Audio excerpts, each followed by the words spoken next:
ॐ नमः परमहंसास्वादितचरणकमलचिन्मकरन्दाय भक्तजनमानसनिवासाय श्रीरामचन्द्राय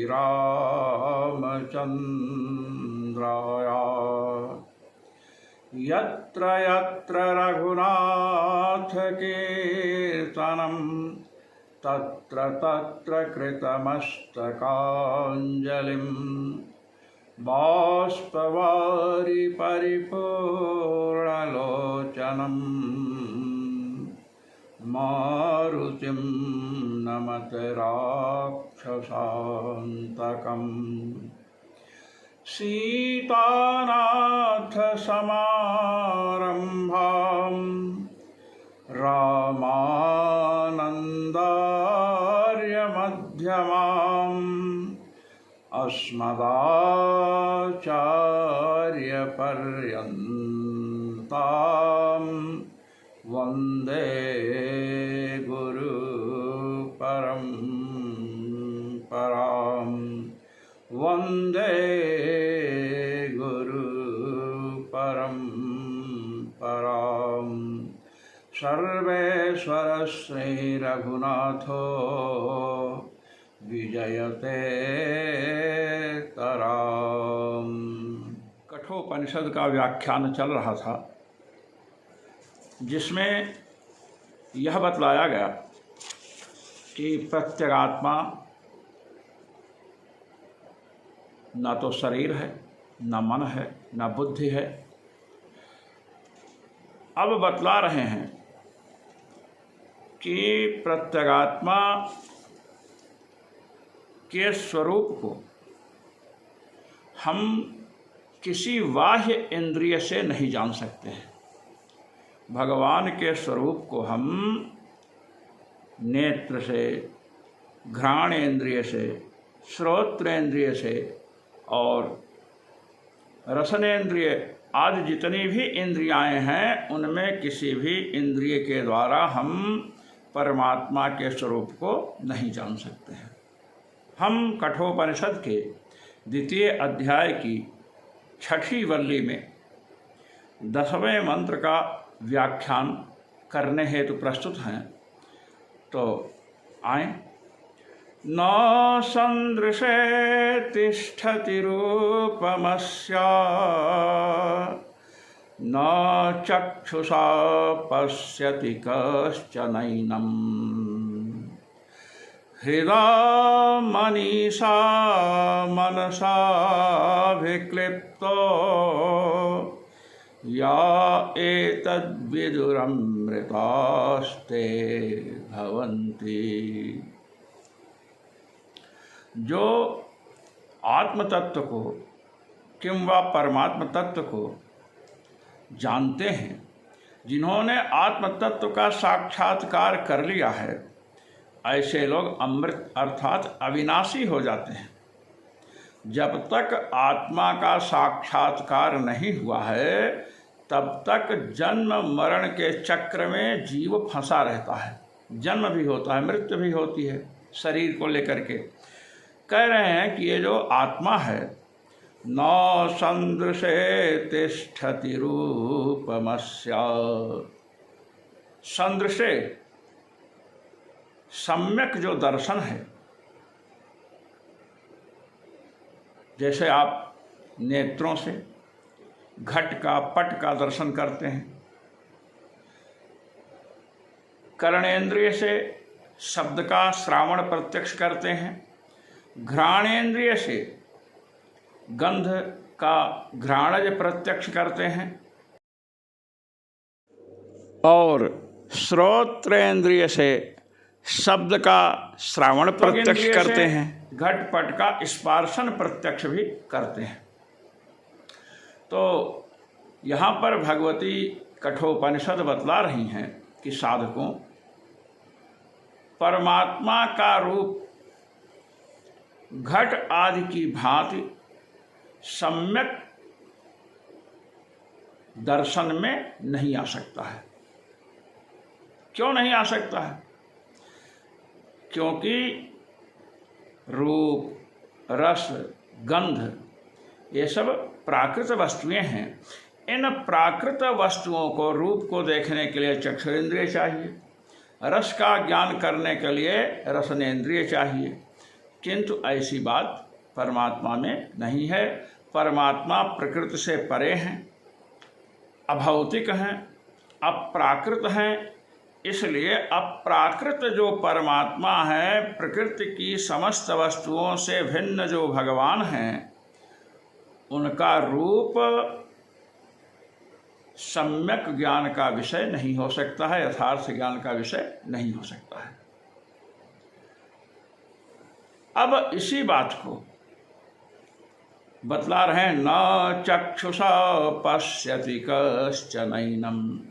चक्षुषा, ये जो प्राकृत नेत्र हैं, इन प्राकृत नेत्रों के द्वारा एनम परमात्मानम न कश्चित पश्यति, इस परमात्मा तत्व का कोई साक्षात्कार नहीं कर सकता है। न चक्षुषा, ये चक्षुषा जो यहाँ चक्षुषा पद है, यह उपलक्षण है। जितनी भी इंद्रियां हैं, घ्राणेन्द्रिय, श्रोत्रेंद्रिय, रसनेन्द्रिय, जितने भी ज्ञान को उत्पन्न करने वाली इंद्रियां हैं, उन इंद्रियों से परमात्मा को कोई जान नहीं सकता है। कहते हैं तो परमात्मा को जानने के लिए क्या करना चाहिए? भाई, इंद्रियों से तो जान नहीं सकते हैं। जैसे आजकल लोग अनेक प्रकार के दृश्यों को देखते हैं,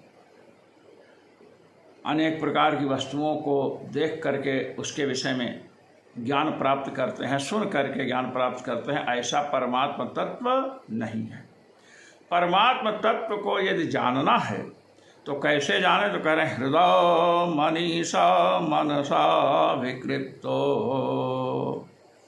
हृदय मनीषा, हृदय जो है, हृदय में रहने वाली जो बुद्धि है, मनीषा संकल्प विकल्पात्मक जो मन है, उस मन पर जो शासन करने वाली है। संकल्प विकल्पात्मकम मनः ईशते इति मनीट तया मनीषा। संकल्प विकल्पात्मक जो मन है, उस मन को अपने अधीन रखने वाली जो बुद्धि है, उस बुद्धि के द्वारा ही परमात्मा को समझ सकते हैं।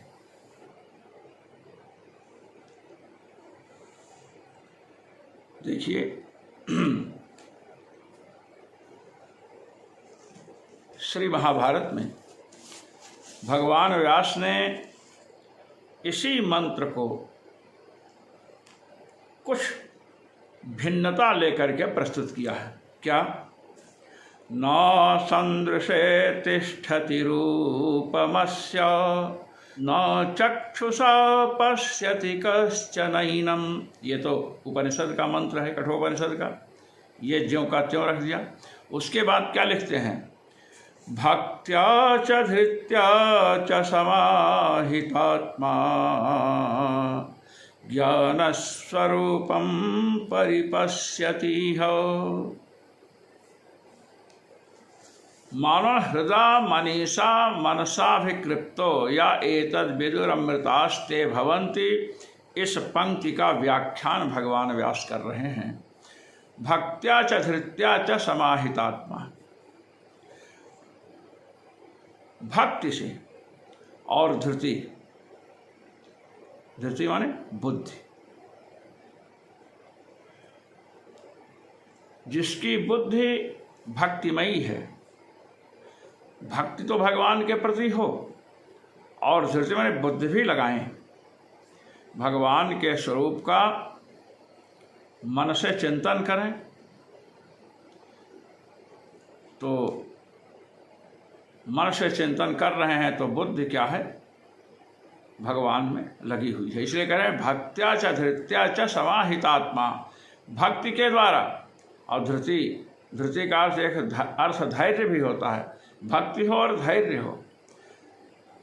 धैर्य यदि नहीं है तो कुछ समय भक्ति कर ली, 24 घंटे में 10-5 मिनट भक्ति किया और उसके बाद बाह्य व्यापार में प्रपंच में रचपच रहे हैं, तो महाराज आत्म तत्व का साक्षात्कार नहीं हो सकता है। भक्त्या च धृत्या च समाहितात्मा, भगवान के प्रति भक्ति हो और धैर्य हो। भक्ति हो और भक्ति के साथ बुद्धि होनी चाहिए, ज्ञान होना चाहिए। भगवान की भक्ति कर रहे हैं और बुद्धि के द्वारा भगवान का चिंतन कर रहे हैं। भगवान का चिंतन मन से होता है, तो मन, बुद्धि और चित्त और अहंकार, ये कार्य भेद से 4 नाम भिन्न भिन्न हैं। जब संकल्प विकल्प होता है तो इसको मन कहते हैं, और जब निश्चय होता है, अध्यवसाय लक्षणा बुद्धि, अध्यवसाय निश्चय हो, भक्ति हो भगवान में और निश्चय हो आत्म तत्व का निश्चय। अब निश्चय कैसे होगा? आत्म तत्व का श्रवण किया और श्रवण करने के बाद मनन करते हैं, क्योंकि जब तक मनन नहीं होगा तब तक स्थिरता नहीं आती है। अनेक प्रकार के संशय उठेंगे, तो उन संशयों का निराकरण करने के लिए मनन आवश्यक है। और मनन जब चरमावस्था पर पहुंचेगा तो उसी को क्या कहते हैं? निधिध्यासन कहते हैं। तो भक्ति से और बुद्धि से, निश्चयात्मक बुद्धि से समाहितात्मा, अंतःकरण समाहित है, पुरुष समाहित है, एकाग्र है, चित्त एकाग्र है। तो महाराज ज्ञान स्वरूप जो परमात्मा है उनको साधक देख सकता है, उनका साक्षात्कार कर सकता है। तो यहाँ पर 2 बातें ध्यान में रखने की है कि भगवान को कोई भी प्राणी नेत्र से, श्रोत्रेंद्रिय से, घ्राणेन्द्रिय से, रसनेन्द्रिय से, त्वगेन्द्रिय से नहीं जान सकता है। और जब प्राणी में भक्ति होगी और उसका चित्त एकाग्र हो, चित्त एकाग्र कब होगा? जब अध्यवसाय लक्षणा बुद्धि होगी, ऐसी बुद्धि जो एकाग्र हो। विषयों में बुद्धि इधर उधर जा रही है, मन विषयों में जा रहा है, तो महाराज साधक परमात्मा का साक्षात्कार नहीं कर सकता है, क्योंकि परमात्मा का साक्षात्कार करने के लिए भक्ति के साथ एकाग्र चित्तता चाहिए। जब एकाग्र चित्त होगा व्यक्ति, तभी भक्ति पुष्ट होगी। और 10-5 मिनट भक्ति कर लिए, चित्त एकाग्र नहीं है, फिर विषयों में लग गए, तो महाराज तो ऐसे हुआ कि वस्त्र को हमने धूप में थोड़ा सुखाया और फिर पानी में डाल दिया। तो विषय रूपी जल में चित्त रूपी वस्त्र को यदि हमने डुबो दिया, तो वह महाराज संसार रूपी शैत्य को, शीतलता को दूर नहीं कर सकता है।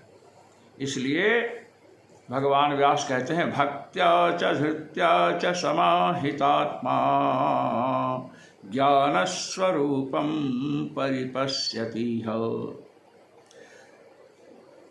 तो बुद्धि कैसी हो?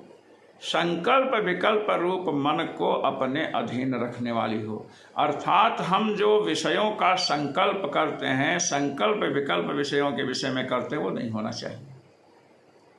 अब बुद्धि से ही मन को नियंत्रण में किया जा सकता है। घोड़े को जब रथ में जोतते हैं तो जो लगाम होता है, प्रग्रह, तो उसको कौन खींचता है? सारथी। सारथी के हाथ में जब तक लगाम है, लगाम को पकड़ रखा है, तब तक इंद्रिय रूपी अश्व जो है इधर उधर भटक नहीं सकते हैं। और सारथी कौन है? तो बुद्धि है, भक्ति है जीवन में।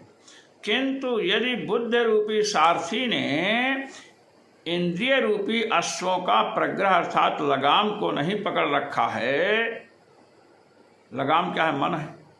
तो मन को यदि बुद्धि ने अपने वश में नहीं कर रखा है तो इंद्रिय रूपी घोड़े भटक जाएंगे। विषयों में मन भी चला गया, इंद्रियां चली गईं, तो जीवन क्या हो गया? भोग परायण हो गया। तो भोगी व्यक्ति को आत्म तत्व का साक्षात्कार नहीं होता है। महाराज जनक राज्य का संचालन करते हैं, फिर भी उनमें परमात्मा के प्रति भक्ति है।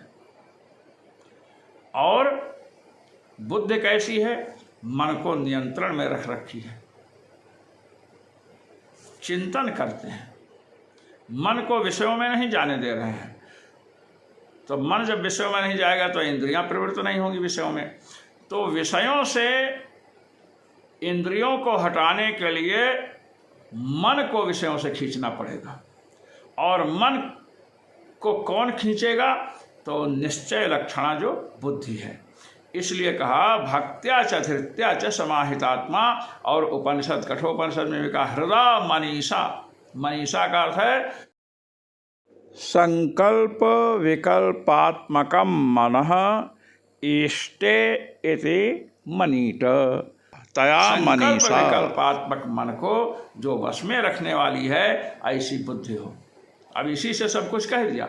जब मन बुद्धि के वश में होगा तो मन के वश में कौन है? इंद्रियां। मन विषयों में नहीं जाएगा तो इंद्रियां नहीं जाएंगी। और जब इंद्रियां नहीं गईं, क्यों नहीं गईं? क्योंकि मन विषयों में नहीं गया। मन विषयों में क्यों नहीं गया? क्योंकि बुद्धि के अधीन है। जो मन बुद्धि से अलग हो गया, बुद्धि के नियंत्रण में नहीं रहा, तो महाराज वह मन परमात्मा के साक्षात्कार में कारण नहीं बन सकता है। तो हमें भक्ति के साथ मन को वश में करने वाली बुद्धि चाहिए। अब बुद्धि में जब यह बात बैठ जाए कि संसार नश्वर है, शरीर नश्वर है, हम एक दिन सब कुछ छोड़ करके चले जाएंगे, शरीर भी छूट जाएगा, तो संसार की नश्वरता का हृदय में निश्चयात्मक ज्ञान होना चाहिए। सद्गुरु और शास्त्रों के द्वारा यह ज्ञान होता है, तब जाकर के आत्मस्वरूप के लिए व्यक्ति यत्नशील होगा। और या एतद् विदुर अमृतास्ते भवन्ति, तब आत्म तत्व का साक्षात्कार हो करके जीव अपने सहज स्वरूप को प्राप्त करता है, जो अविनाशी है। अविनाशी वारे अयमात्मा, अविनाशी आत्मा है, ये बतलाया। अब कह रहे हैं, ये बतलाओ कि अपने गुरु चरणों में बैठ करके आत्मस्वरूप का श्रवण किया और मनन भी किया। आत्मस्वरूप के निश्चय में जो विरोधी तर्क कुतर्क आदि उठ रहे थे, उनका शमन भी हो गया। असंभावना दोष निवृत्त हो गया। आत्मा है कि नहीं है संशय हुआ, अब किसी को हो गया आत्मा है ही नहीं।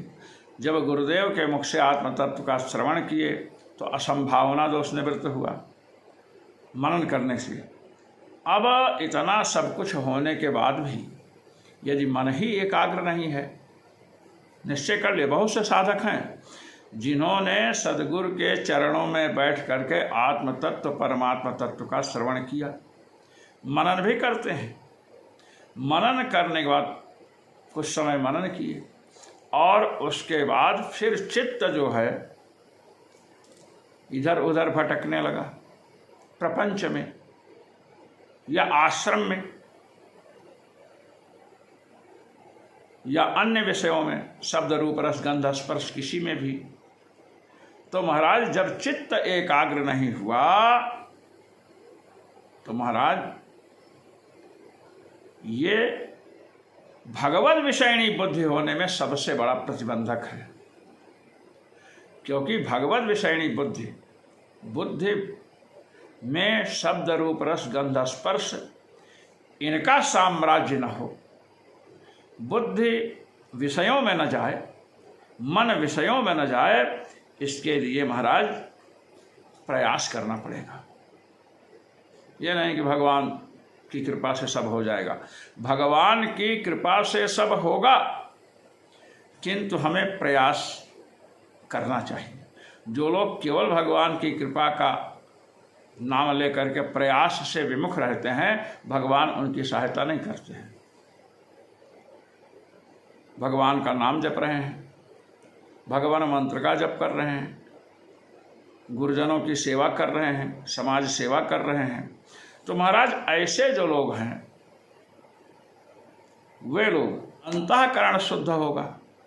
अंतःकरण में मन बुद्धि चित्त अहंकार ये चारों आते हैं। तो अंतःकरण जब शुद्ध होगा तो महाराज शुद्ध अंतःकरण का क्या लक्षण है? एकाग्रता। जब अंतःकरण शुद्ध नहीं होगा तो मन एकाग्र ही नहीं होगा। तो ये चित्त एकाग्र हो, जिससे बुद्धि में भगवान बैठे रहें, इसके लिए बता रहे हैं यदा पंचावतिष्ठन्ते ज्ञानानि मनसा सह बुद्धिश्च न विचेष्टते तामाहुः परमां गतिम। 11वां श्लोक। जिस समय साधक प्रयास कर रहा है, जिस समय 5 जो ज्ञानेंद्रियां हैं, ज्ञानानि, अब ज्ञान का जनक होने से इंद्रियों को ज्ञान शब्द से अभिहित किया गया है। कारण में कार्य का व्यवहार कहीं कहीं होता है, कहीं कहीं कार्य में कारण का व्यवहार होता है। तो ज्ञानानि माने ज्ञान जनकानि इंद्रियाणि, ज्ञान को उत्पन्न करने वाली जो 5 ज्ञानेंद्रियां हैं, वे मन के साथ महाराज अवतिष्ठन्ते, मन के साथ व्यापार रहित होकर के विराजमान हो जाए। नेत्र विषयों में न जाए। जब आप भजन करते हैं, ध्यान करते हैं, तो नेत्र बंद रखते हैं और बाहर का शब्द सुनाई पड़ता है तो साधकों को बताया जाता है कि रुई लगा लो। तो श्रोत्रेंद्रिय और कर्णेंद्रिय, ये 2 ऐसी इंद्रियां हैं जो दूर से रहने वाले विषयों को ग्रहण करती हैं। दूर पुस्तक रखी है, दूर कोई आदमी जा रहा है, उसे नेत्र से देखते हैं, दूर है। शब्द दूर हो रहा है, वो सुनाई दे रहा है। घ्राणेंद्रिय जो है ना, घ्राणेंद्रिय भी दूर सुगंध या दुर्गंध आ रही, सुगंध आई तो मन चला गया। हलवा बन रहा है, उसकी सुगंध आई, अब भजन कर रहे हैं, अब जीभ लपलपाने लगी। ये नहीं होना चाहिए। रसनेन्द्रिय एक ऐसी इंद्रिय है कि जब इससे रस का संपर्क होगा, समीप में रस ले जाएंगे तब पता चलेगा खट्टा है या मीठा है। तो कहते हैं कि ये इंद्रियों को हमें यदि ध्यान करना है, भगवान का भजन करना है, तो इंद्रियों को जिस समय ये करते हैं उस समय रोकें। अच्छा, भजन साधन कर चुके, उसके बाद रस ग्रहण करने में, शब्द के श्रवण में,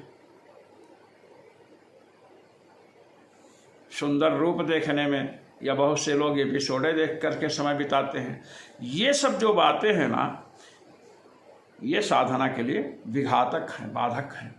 5 ज्ञानेंद्रियों को बुद्धि के साथ, पहले तो मन के साथ, मन भी न जाए शब्द रूप रस गंध स्पर्श में। जब मन को रोकेंगे तो इंद्रियां स्वतः रुक जाएंगी। तात्पर्य है कि भोजन करना है तो भोजन के समय रसनेंद्रिय से रस का ग्रहण तो होगा ही। पानी पिएंगे तो उससे भी रस का ग्रहण होगा। भोजन है, दाल है, सब्जी है, उसमें घी डाले हैं, सुंदर मसाला डालें तो सुगंध भी आएगी। आँख से दिखेगी भी।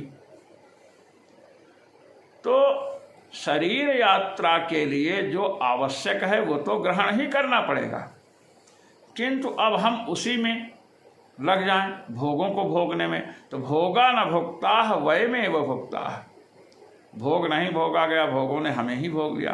तो जो भोग परायण व्यक्ति है वो आत्म तत्व का साक्षात्कार नहीं कर सकता है। मन के साथ पांचों ज्ञानेंद्रियां जब अपने व्यापार से विरत हो जाती हैं और बुद्धिश्च न विचेष्टते, और बुद्धि भी अपने व्यापार को बंद कर देती है। जैसे आप एकांत में हैं, हम एकांत में हैं, अब इंद्रियों को हमने विषयों में जाने नहीं दिया। एकांत में है, कुछ न तो रूप है, न रस है, न गंध है, न स्पर्श की वस्तु है, मन भी नहीं जा रहा है, किंतु बुद्धि में लालसा बनी हुई है। भजन कर रहे हैं, भगवान का चिंतन करना चाहिए। अब उस समय सोच रहे हैं कोई भगत आ जाता, रुपए पैसे दे देता, आश्रम बन करके खड़ा हो जाता, गाड़ी में घूमते। इस प्रकार एक साधु साधक को और ऐसे अन्य भी हैं, मंत्र जप कर रहे हैं, कल्पना कर रहे हैं कि भगवान का अनुभव हो और हमें कोई सिद्धि प्राप्त हो जाए। तो इस प्रकार जो बुद्ध की नाना प्रकार की चेष्टाएं चल रही हैं, ये भगवत प्राप्ति की विरोधिनी चेष्टाएं हैं। बुद्धिश्च न विचेष्टते, बुद्धि भी चेष्टा न करे, भगवान में बुद्धि भी लगी हुई है। कहते तमाहुः परमां गतिम, इसी को परम गति कहते हैं। परम गति माने जो परमात्म तत्व है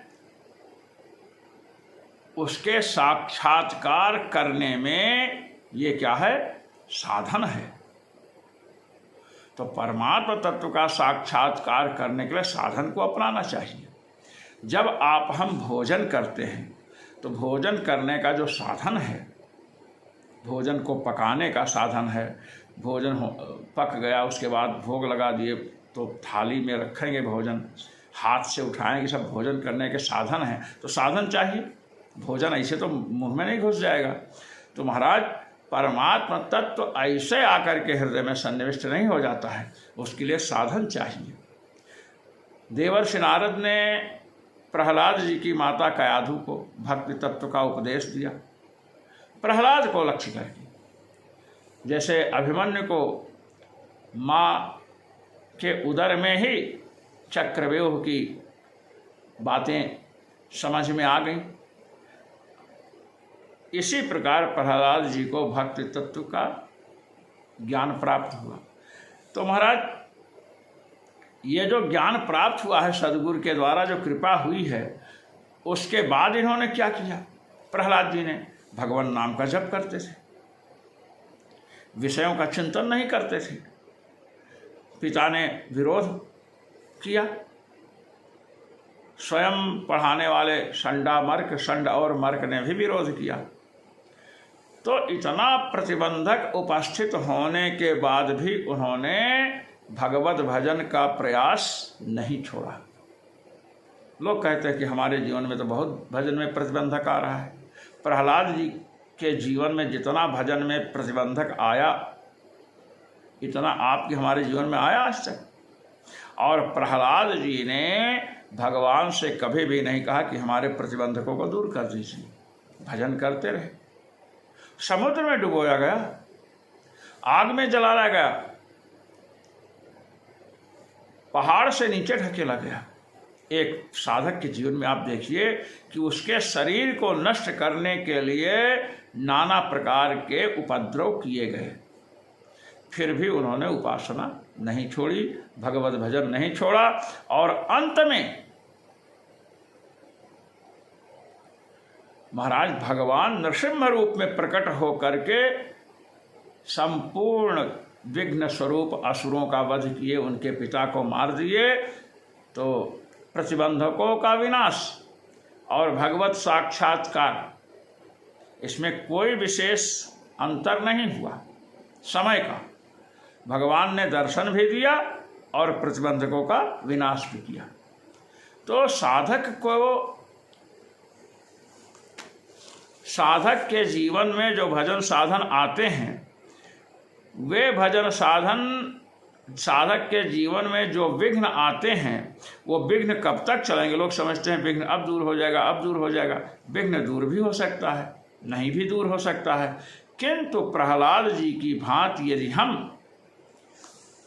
पांचों ज्ञानेंद्रियों को मन के साथ विषयों से हटा लेंगे और बुद्धि में हमारे भगवान रहेंगे, नाना प्रकार की कामनाएं नहीं रहेंगी, तो निश्चित ही भगवान हमें दर्शन देंगे, हमें आत्मस्वरूप का साक्षात्कार होगा और जितना प्रतिबंधक है सब नष्ट हो जाएगा।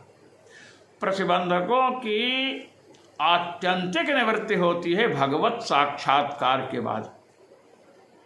जब तक भगवत साक्षात्कार नहीं होता है तब तक कोई न कोई प्रतिबंधक लगा ही रहता है।